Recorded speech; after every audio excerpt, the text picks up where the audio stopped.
Jenderal A.H. Nasution atau dikenal dengan nama Abdul Haris Nasution merupakan seorang jenderal besar selain Jenderal Sudirman dan Soeharto. Nasution juga merupakan peletak dasar perang gerilya di Indonesia.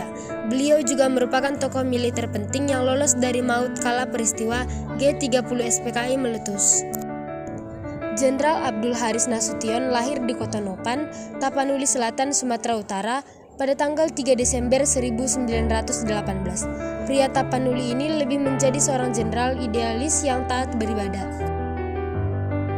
Ia dibesarkan dalam keluarga tani yang taat beribadat. Ayahnya bernama H. Abdul Halim Nasution dan ibunya bernama Zahara Lubis. Ayahnya adalah anggota pergerakan Serikat Islam di Kota Nopan, Tapanuli Selatan. Jenderal A.H. Nasution atau biasa disapa Pak Nas ini senang membaca cerita sejarah. Anak kedua dari 7 bersaudara ini melahap buku-buku sejarah dari Nabi Muhammad sampai perang kemerdekaan Belanda dan Prancis. Riwayat pendidikan. Dalam biografi Jenderal A.H. Nasution diketahui bahwa ia memulai pendidikannya di Hollandaise Inlandse School dan tamat pada tahun 1932. Setelah itu ia melanjutkan pendidikan menengahnya dan tamat pada tahun 1935. Ia kemudian berangkat ke Yogyakarta untuk melanjutkan sekolahnya di sekolah guru.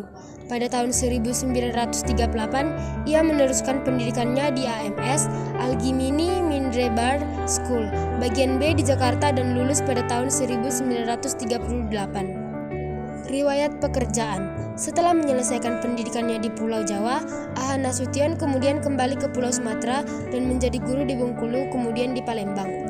Profesi tersebut ia lakoni selama 2 tahun. Masuk ke dalam dunia militer. Di tahun 1940, Abdul Haris Nasution mendaftar prajurit di Sekolah Perwira Cadangan yang dibentuk oleh Belanda. Setelah lulus, ia kemudian ditempatkan sebagai pembantu letnan di Surabaya. Ketika invasi Jepang ke Indonesia pada tahun 1942, Abdul Haris Nasution ikut bertempur melawan Jepang di Surabaya. Namun kemudian para pasukan yang bertempur bersamanya bubar. Abdul Haris Nasution sendiri kemudian pergi ke Bandung. Di sana ia menjadi seorang pegawai Pomong Praja. Tak lama kemudian ia kembali masuk militer dan menjabat sebagai wakil komandan Barisan Pelopor di Bandung pada tahun 1943. Sekian dan terima kasih.